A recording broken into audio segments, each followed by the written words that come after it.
Et aujourd'hui, tous ces gens-là, eh bien, ils sont perdus parce qu'ils ne savent plus à qui s'adresser, comment faire pour s'en sortir. Alors, qu'est-ce qu'ils vont faire? Eh bien, ils vont téléphoner à Cofidis ou à cet élève qui peut leur proposer éventuellement 1000 euros sur un simple coup de fil, voire 5000, j'en ai déjà vu à 10 000.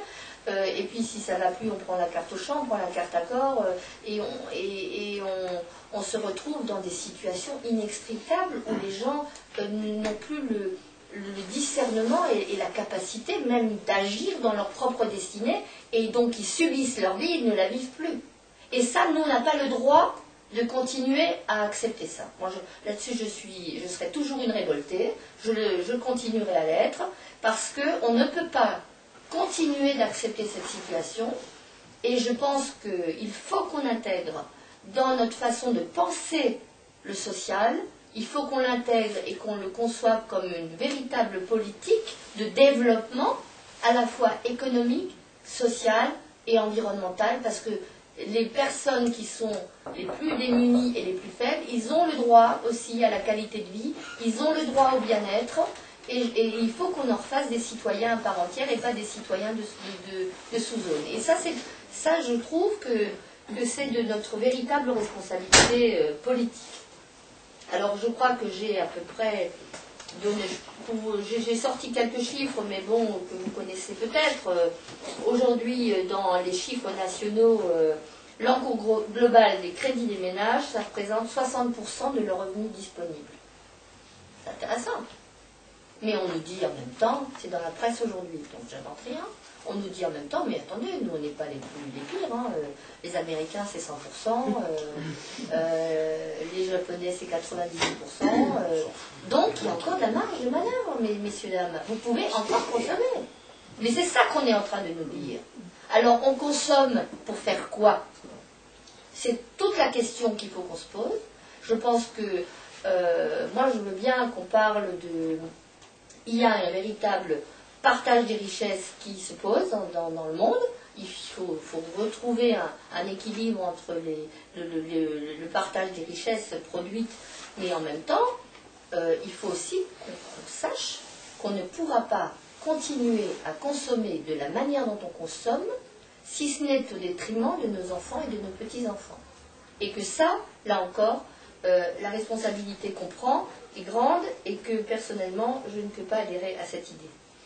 Donc je vous disais que tout à l'heure que les accidents de la vie, ça concerne plus de 60% des personnes qu'on accueille.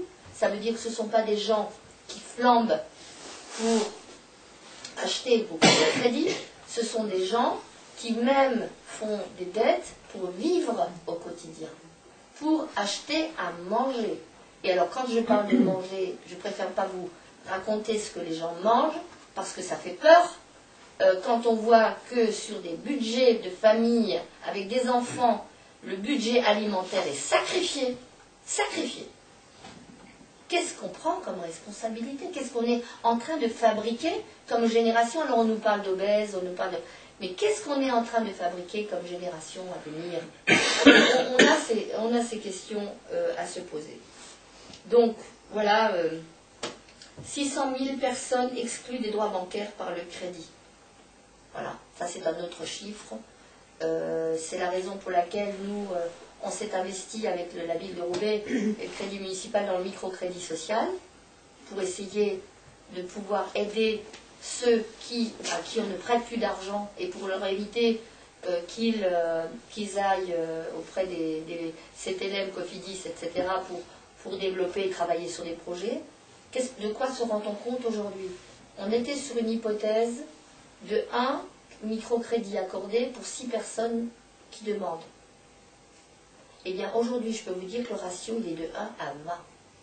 C'est-à-dire que les 20 personnes qui vont venir chez nous, en réalité, ce sont des gens qui ne sont pas encore surendettés, ça c'est quand même intéressant, parce que ce sont des gens qui sont au fil de l'eau, au fil du rasoir. En fait, ils appellent au secours.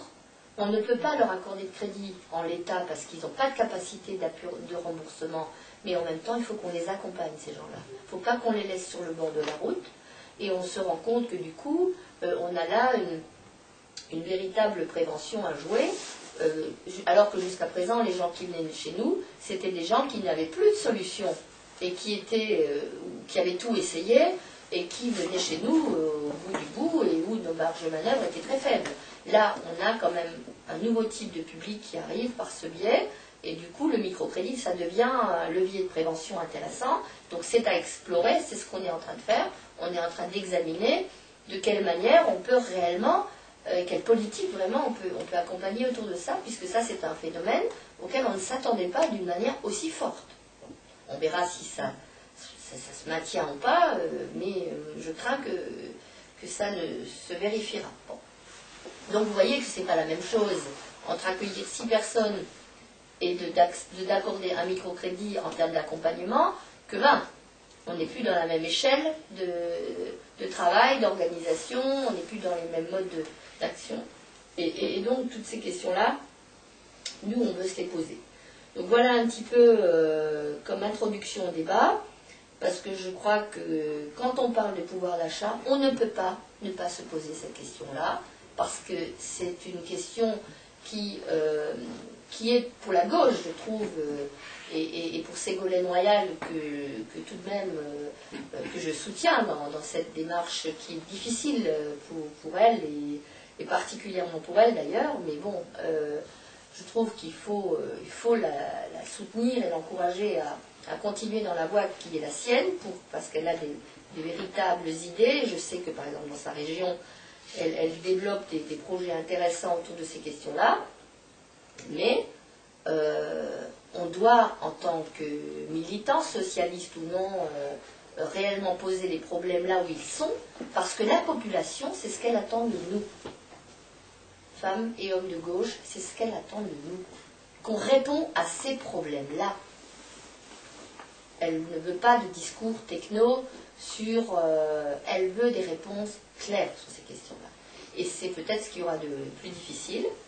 Et en même temps, c'est en s'attaquant, je crois, pour nous, on est une association qui avons à peu près aujourd'hui une dizaine de salariés, 8 bénévoles, donc on est à peu près 18 au quotidien à se confronter à ces questions-là, et on essaye de développer des véritables initiatives locales autour de ces questions, mais le défi est immense, parce qu'on ne touche, nous, on le sait, que 1% du problème, là où on est, et avec les moyens qu'on a.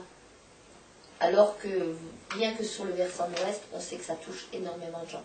Donc voilà la réalité dans laquelle on est, et je terminerai donc mon propos avec quelque chose qui n'est pas franchement optimiste, mais en même temps qui est aussi plein d'espoir, parce que c'est aussi un défi qu'on doit relever collectivement, et je crois que c'est ensemble qu'on le relèvera, et sinon,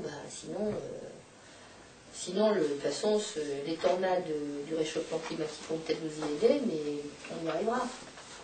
Donc, à nous, c'est à nous. La balle est dans notre camp, parce que les consommateurs, c'est nous tous. C'est-à-dire que nous tous, on a la capacité d'agir sur ce modèle-là. Donc, c'est aussi une responsabilité individuelle qu'on peut prendre en tant que citoyen et en tant que consommateur. Ce sera ma conclusion. Merci. Pour faire la transition,